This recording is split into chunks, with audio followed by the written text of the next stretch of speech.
Orisun àníkọ́sà àti ní àrẹ̀mọ kan tí ó délé fún bọ́bá ilé papòdà àmọ́ gbogbo kinní wọ̀nyí kó tó di ọdún 10 péré ni o bó o wá lọ́bọ̀ ó ṣeéṣe ó yà yín lẹ́nu kí n mọ̀ porí rẹ̀ ní 7, 9, 10 mo lè mọ̀ ọbẹ̀ nílé kí n tún mọ̀ ọbẹ̀ lóko kí n mọ̀ ṣe gbogbo rẹ̀ rúdurùdu lẹ́ẹ̀kan ṣoṣo torí kí ni àjàkájù gangan ni mí ibi tá a wá sí fẹ́ ṣe ìfilọ́lẹ̀ rẹ̀ gangan la wá wà yìí o tí gbogbo tí mo kọ́ sí ibi tá a pè ní Beast of 2 words ibẹ̀ la wà yìí Ajakaju ṣé wá rí lórí ìkànnì Orisun tẹlifíṣàn pẹ̀lú èmi ẹja lónìí bó àbẹ̀kẹ́ ni wọ́n ti mọ́ mú un wá fún yín bó ṣe ń lọ bí gbogbo ẹ̀ ṣe ń dùn tó ṣe ń kàn sí lórí aṣọ táwọn èèyàn wọ̀ ni o àti ìmúra wọn àti bí sinimá ìgàn pàápàá ṣe kọ́ wa lọ́gbọ́n tó ẹ mọ́ yìí kúrò ń bẹ̀ o kẹ́ ẹ mọ bá ń ká lọ kájọ mọ wò bó ṣe ń lọ. ẹ̀ẹ́bí sun ẹ̀ẹ́bí wà rẹ̀ kábíyèsí olúwa mi a gbọ́dọ̀ mú sọ ni o bí ẹ bá lè pé ọdún 10 lórí ìtẹ́ àwọn bàbá yìí bí ẹ bá bí akọ olúwa mi ó léwu pọ̀ o.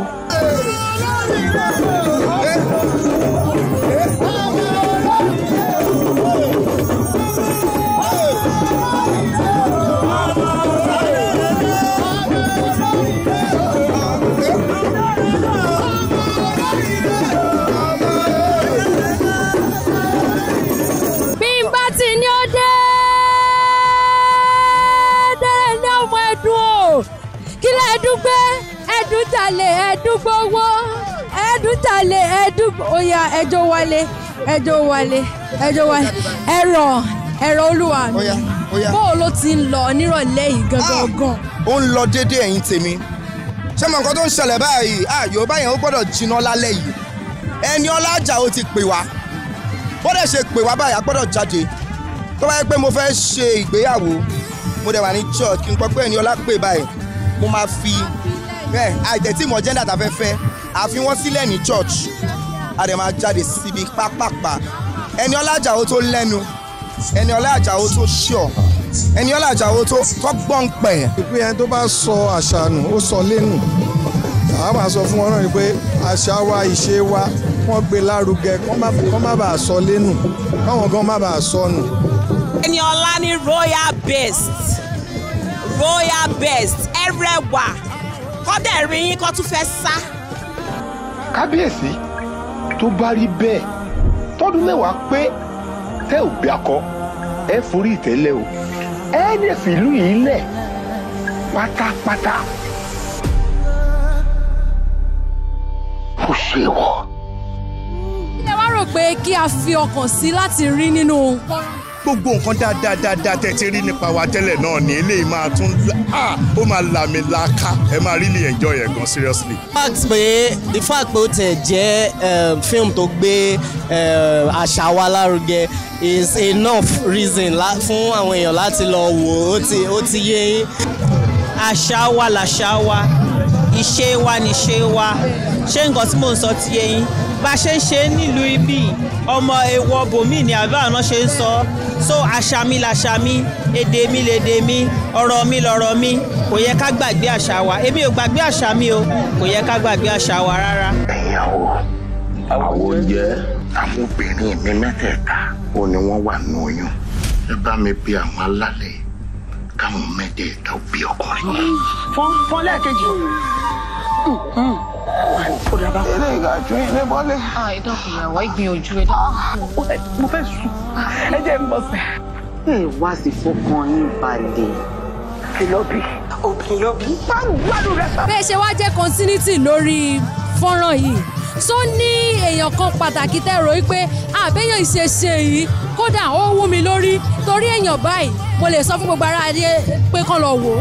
wọ́n ní kí n máa kàlákà tó kà máa ká ilé òkun o inú wọn ni ìyá wa tá a mọ̀ ní Ṣọlá Ṣóbọ̀wálé tó ṣe ìyá ọba nínú iṣẹ́ yìí inú wọn ni wọ́n wà inú wọn ni ọ̀gá wa Ọdúnládé Adékọ́lá tí wọ́n ṣe ọba inú wọn ni Fathia Balógun Bímbọ́ Akíntọ́lá Mercy Aigbe tí wọ́n jẹ́ olórí láàfin fún Ẹniọlá Àjàó tó jẹ́ Ajakaju gangan ẹ má jẹ́ kí n máa sọ. èyí tó túmọ̀ sí wípé ọ̀pọ̀lọpọ̀ èèyàn jankan-jankan la ní orí máwòrán yìí. bí èèyàn bá ṣe gbé ọjà ìláráyé ṣe máa bá gbé ṣé rí gbogbo ìpolówó àti gbogbo ìpolongo tí Ẹniọlá Àjàó ti ń ṣe látẹ̀yìnwá ó ti jẹ́ kó yé wa wípé ohun tá a fẹ́ rí inú bẹ̀ yẹn ohun tó máa làmì tó máa làkà nípa ohun ìbílẹ̀ wa táwa máa ń pè ní culture àṣà wa ìṣe wa àti gbogbo. pẹ̀lú díẹ̀ tẹ́mi ti wò nínú sinimá yìí kì í ṣe kékeré lọ́mọdá kan bẹ̀ kì í ṣe kékeré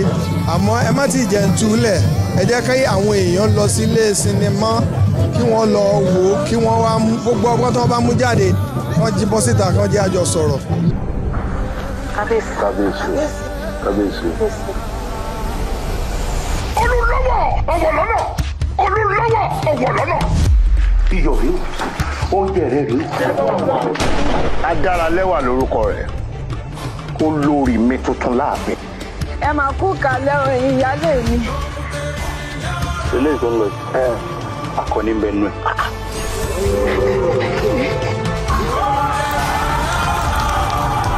nígbà tó ọmọ pọ̀ máa pọ̀mọ́ jẹ́ ni kí ló wá dé láàfin. tá a bá pè nǹkan ní beast ní èdè gẹ̀ẹ́sì kí ni yorùbá. nǹkan tó bá yàn lẹ́rù tí ò kóyàn mọ́ra nǹkan tẹ máa rí tẹ máa sá bó ṣe ń wò ìṣesí ẹ̀ kò ṣe bí èèyàn tó normal kò irú tábà rí ìrísí irú èèyàn bẹ́ẹ̀ kò ní fẹ́ jẹ́ kéèyàn súnmọ́ torí bó ṣe rí. múvì tí a wá fún yìí eré orí ìtàgé tí a wá fún yìí ó jẹ́ eré orí ìtàgé tó jẹ́ ti ìjìnlẹ̀ láti ìlú wa tí ó jẹ́ pé nǹkan tí ó yẹ kí a tún tẹpá mọ́ ká máa ṣe púpọ̀ púpọ̀ rather than wípé à ń try láti ṣe bí àwọn òyìnbó so àṣà no ká òyìnbó kan di tiwa mú káwa náà dé di tiwa mú because wọ́n lè sọ story yẹn bí àwa ṣe máa sọ because àwa ni originator àwa ni olùdálẹ̀ ṣé mo correct àwa lolùdálẹ̀ kò ní sẹ́ni tó lè gbà lọ́wọ́ wa so àwa la nìkan wa. Yorùbá jẹ́ àṣà wa ó jẹ́ ohun ìwúrí àṣà wa ni èdè wa ni a dẹ̀ ní láti gbé lárugẹ àti pé àwọn ìtàn tó kún ó wà nínú àṣà Yorùbá ó wà nínú èdè Yorùbá àti pé ọ̀pọ̀lọpọ̀ nǹkan ló jẹ́ pé téèyàn bá sọ lédè Gẹ̀ẹ́sì kò ní wúwo tó ṣùgbọ́n téèyàn bá sọ ní èdè Yorùbá ẹni téèyàn ń sọ fún gan á mọ ìtumọ̀ ẹ̀ dáadáa torí pé ó kún. ọmọ nǹkan tó máa ṣẹlẹ̀ lẹ́nìí ṣé mo kọ́ ní pé ká ṣe royal beast ká dàbí ẹranko ṣùgbọ́n ẹranko tó mọ what's up but ṣẹ́rẹ̀ mi báyìí ẹ mọ beauty and the beast èmi wá bíi beauty but inú yẹn gangan ẹranko yẹn wà nínú Jésù my Yorùbá is so faulty. wọ́n ní ọ̀nà tó tún lẹ́wà gangan ní tẹ́rẹ̀ ní ẹ̀rọ olúwa mi ẹ̀rọ. Ifá ní ká tètè wá nǹkan ṣe sí ni o. ọdún rẹ yìí ti pẹ́ pẹ́yẹ gbé láti ìdájẹ́ ìdí àfi yóò ti máa jóná kó bàbá lọ́jọ́ lọ ẹ̀mí ọ̀rẹ́dà ni ẹ̀gbọ́n mi ò rí. olú ìgbọ́ ọ̀rẹ́ mi. onígbà tí ijó ṣẹlẹ̀ olùgbò báwa kó Ajakaju kọ pa. wọ́n sì fi ọkọ̀ àlàlálẹ̀ èmi mo wí bẹ́ẹ̀. ọ̀mí o sọ́wọ́ yìí dà. kí ni ìtumọ̀ Ajakaju. kìnìún olóòlàjù ló ń jẹ́ Ajakaju tó yẹ kó ń jà káàkiri kò síbi tó bá bẹ́ sí ó máa jà lájà ìná máa ń sọ pé Ajakaju ó ṣe ń jà ń bí ló ń jà lọ́hùn àmọ́ ti máa ní kí n máa. àfi bíìjì àmọ́ ibi tá a fi léèrè kí lè rò pé ó ń jẹ́ Ajakaju. Ajakaju ó pín sí oríṣiríṣi ọ̀nà ó lè jẹ́ nǹkan tó ń jà káàkiri nínú ìjù àmọ́ tàbí àjàká tó pọ̀ jù àmọ́ èmi rí bí nǹkan tó ń jà káàkiri nínú ìjù ó mọ tó ń pè ní jù ó mọ tó ń pè ní igbó kìjìkìjì. bẹ́ẹ̀ni. bí sinimá Ajakaju bá ti jáde ẹ bá wa tún yára kẹtí àkẹwò nítorí pé iṣẹ́ ọpọlọ ni. ẹ sọ fún gbogbo ara lé kọ́ lọ wò. ok ẹ̀yin èèyàn ẹ̀yin fans mi ẹ̀yin aráalé ẹ jọ̀ọ́ come March 29th ẹ jáde ẹ mú family yín ẹ mú friends yín ọ̀rẹ́ yín family yín gbogbo èèyàn ẹ jáde ẹ lọ wo Beast of Two Worlds Ajakaju. gbogbo èèyàn pátápátá tó bá ti dọ̀ndì 29 oṣù tá a wà nú ẹ̀ yìí ẹ jáde kẹ́ ẹ túyáyá kẹ́ ẹ wá wo sinimá Ajakaju Beast of Two Worlds bóyá Ajakaju ni bóyá Ajakaju ni ẹ ṣáà wá wò ó Beast of Two Worlds on the 29 ló máa jáde ẹ ṣe àdúpẹ́ o Ọlọ́run á dúró tì yín á dúró tì gbogbo wa.